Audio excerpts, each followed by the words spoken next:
शहर के लोग जब ऊबते हैं तो पहाड़ों की तरफ भागते हैं। उन्हें लगता है कि पहाड़ की जिंदगी सुकून भरी होती है और मौसम सुहाना होता है। लेकिन आज मैं आपको दिखाऊंगा कि कैसे पहाड़ की जिंदगी पहाड़ से भी ज्यादा मुश्किल होती है। दरअसल पहाड़ की ऊंचाई पे बसा हुआ एक गांव है जहां 2 दशक पहले सरकार ने रास्ता पास किया था ताकि यहाँ के लोग आसानी से आ जा पाएं।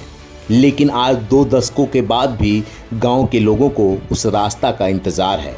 आज भी जब वहां कोई बीमार होता है तो उसे चारपाई पर लाद कर ले जाते हैं। प्रेग्नेंट औरतों के लिए कोई रास्ता या कोई जगह नहीं होती, कोई अस्पताल नहीं होता। ऐसे मुश्किल में लोग करें क्या?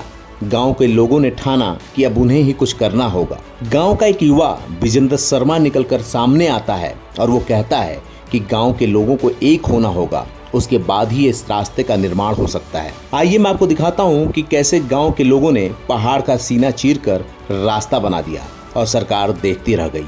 नमस्कार, मैं राजू सिंह सोलंकी। आपने अच्छी तरह सुना होगा कि किसी गांव या क्षेत्र के विकास के लिए 3 मूलभूत सुविधाओं की आवश्यकता होती है: सड़क, बिजली और पानी। कई गांव अभी तक ऐसे हैं जहां पर रास्ता, सड़क नहीं बनी है। इसके बहुत सारे कारण हो सकते हैं, किंतु सड़क या रास्ता पास होने के बाद लापरवाही देखिए, 15 साल पहले रास्ता पास हुआ, आज तक नहीं बना। कागजों में पास है किंतु रास्ता, सड़क नहीं बनी। ऐसी समस्या को लेकर के हम बात करेंगे। बहुत सारे इसमें परेशानियां आई, दुश्वारियां आई, और कैसे सड़क बनी, वो बनने के बाद कितने लोगों को लाभ हुआ या होगा आगे। चर्चा के लिए मेरे साथ हैं विजेंद्र शर्मा जी। बहुत बहुत स्वागत है द पिलर पे। विजेंद्र शर्मा जी, रास्ता कब पास हुआ था वो, और क्या कारण था कि आज तक रास्ता इतने, हम बात कर रहे हैं 2047 में विकसित राष्ट्र बन जाएंगे, किंतु आपके यहाँ तो रास्ता भी नहीं है अभी तक। सर, ऐसा था कि ये रास्ता 2009 में पास हुआ था। ये रास्ता पास होने के बाद जो कि हमारे गांव के लोग जो उनको सुविधा के बारे में उतना जानकारी उस जमाने में थी, तो वो अपनी खेती बाड़ी पे निर्भर थे, तो इस कारण ये काफ़ी डिले होता रहा। और गांव में कुछ लोगों ने अपने हित के लिए इस रोड को अपने एरिया में खींच के, ना गांव को देने की जगह अपने एरिया में खींच के अपना लाभ उठाया और पूरे गांव को इस लाभ से वंचित कर दिया। अपना व्यक्तिगत स्वार्थ देखते हुए, व्यक्तिगत लाभ देखते हुए बाकी गांव को वंचित कर दिया गया। हाँ जी। तो मतलब ऐसी कौन सी परेशानी आई थी कि इसे पास होने के बावजूद भी लोग नहीं बनने दे रहे थे? रुकावट क्या थी इसमें? उस जमाने में थोड़ा बहुत ये था कि खेती बाड़ी होती थी सर। अब काफी खेती बाड़ी का जो है कि सारी खेती बाड़ी इस टाइम गढ़वाल में बंजर हो चुकी है। उस टाइम खेती बाड़ी का काफी चलन था, तो लोग चाहते थे कि हमारे पास यही खेती है। फिर हमने काफी लोगों को समझाया। चलो, खेत में होकर रास्ता नहीं निकलने देना चाहते थे, खेत में रास्ता निकल जाएगा, खेती कब हो जाएगी जी। इसमें मूलभूत ये था कि सर, जो रोड से हमारे इधर के लिए सर्विस रोड जाती है, उसमें खेती दूसरे गाँव की। अच्छा, तो वो हमेशा इसमें पंगा करते थे, वो देते नहीं थे। तो किसी काम के लिए हम रास्ता क्यों दे? तो कुछ टाइम पहले मैंने इसमें क्या किया कि उनसे वो जमीन खरीदी।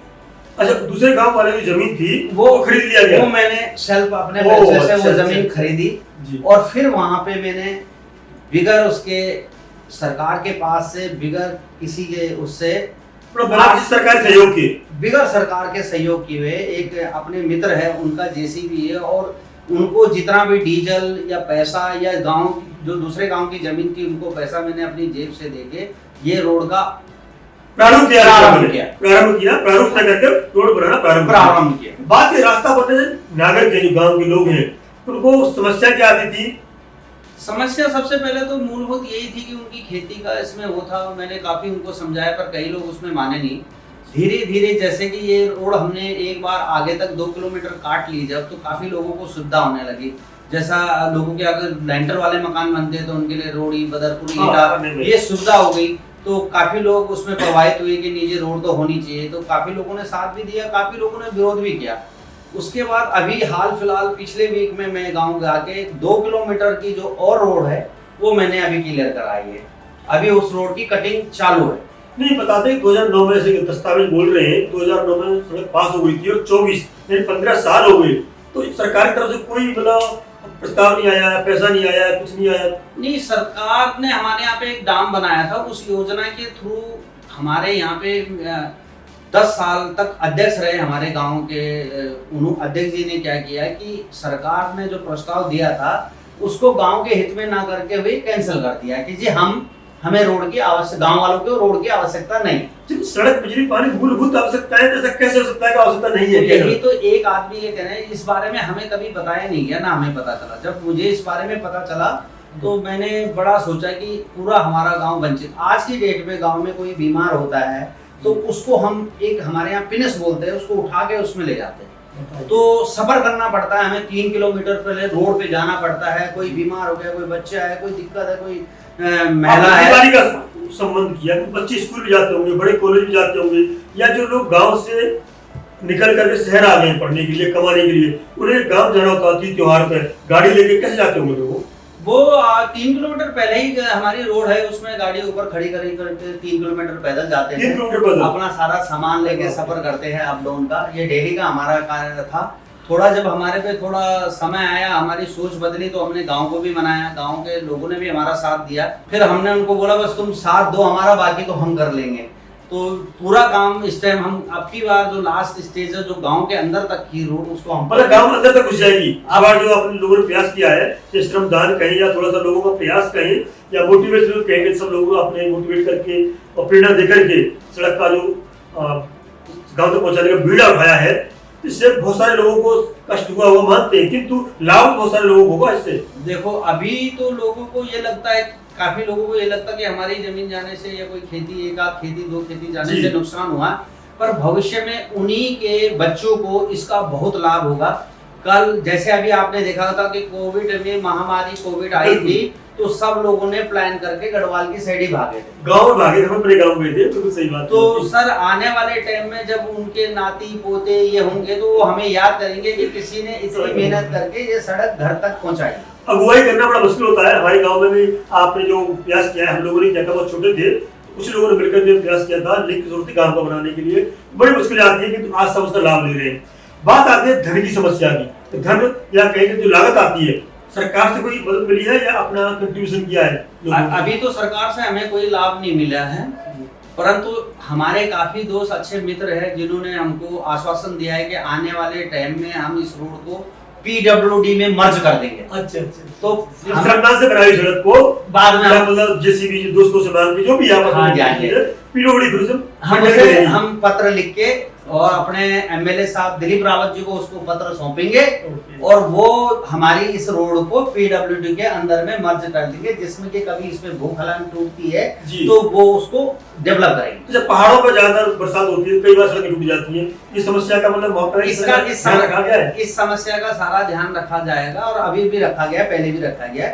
इसी कारण कि जो श्रमदान से या लोगों के कंट्रीब्यूशन से या मेल मिलाप से सड़कें बनती है, कोई भी इस तरह का रास्ता बनता है, तो उसमें जो टेक्निकल चीज होती है, इंजीनियरिंग वाली चीज होती है, वो कमी रह जाती है। हाँ, तो इसी के कारण मैंने सर आपको बताया है कि हम इस रोड को अभी एक लेटर के माध्यम से दिलीप रावत जी हमारे MLA है, उनको हैंडओवर करेंगे और वो अपने इसमें कार्रवाई करके PWD को हैंडओवर कर लेंगे।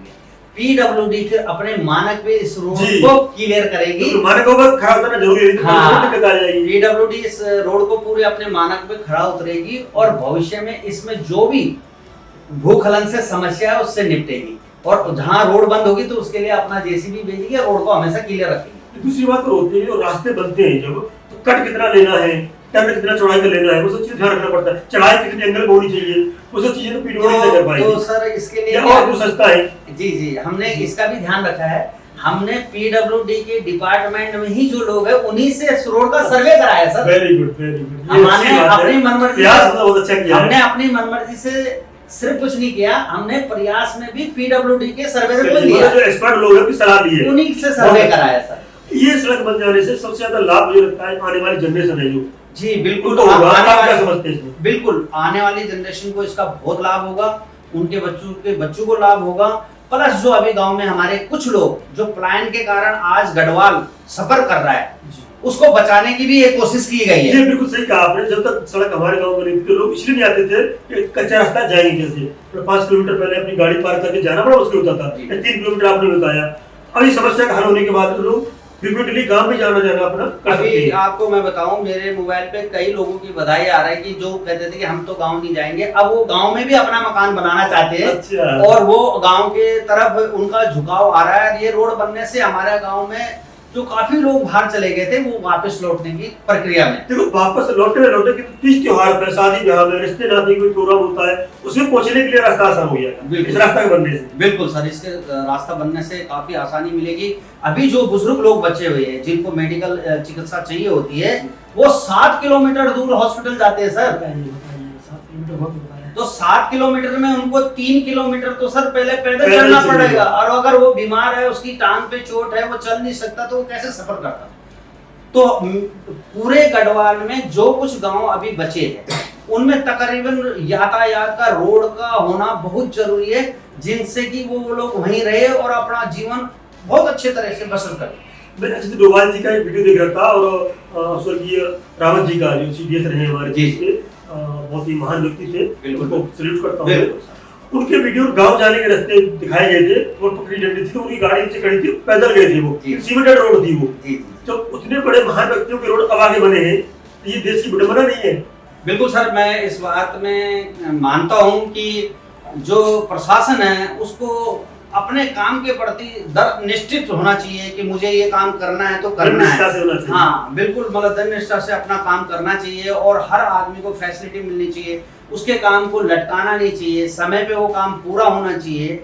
वही 2009 से 24 तक के 15 साल की बात चल रही है, और आप लोगों ने कर लिया, बहुत अच्छी बात है। और हम तो ये जानना चाहेंगे, सड़क से जो बताया थे साथ लोगों को लाभ होगा, किंतु सड़क की बन जाने से आपने देखा होगा बहुत सारे लोग आजकल पहाड़ों पर अपना छोटे छोटे कॉटेज टाइप बना रहे हैं। जी जी। और मतलब कहना चाहिए कि जो टूरिस्ट प्लेस बना रहे हैं, टूरिस्ट डेवलपमेंट के लिए काम कर रहे हैं, होम स्टे बना रहे हैं, तो वहाँ क्या विकल्प बढ़ेंगे क्या इस तरह के? सर देखो, हमारे इधर में अभी बैकवर्ड इलाका है जिसमें डेवलपमेंट की बहुत जरूरी है। जो मेरा इलाका है उसमें डेवलप की बहुत जरूरी है।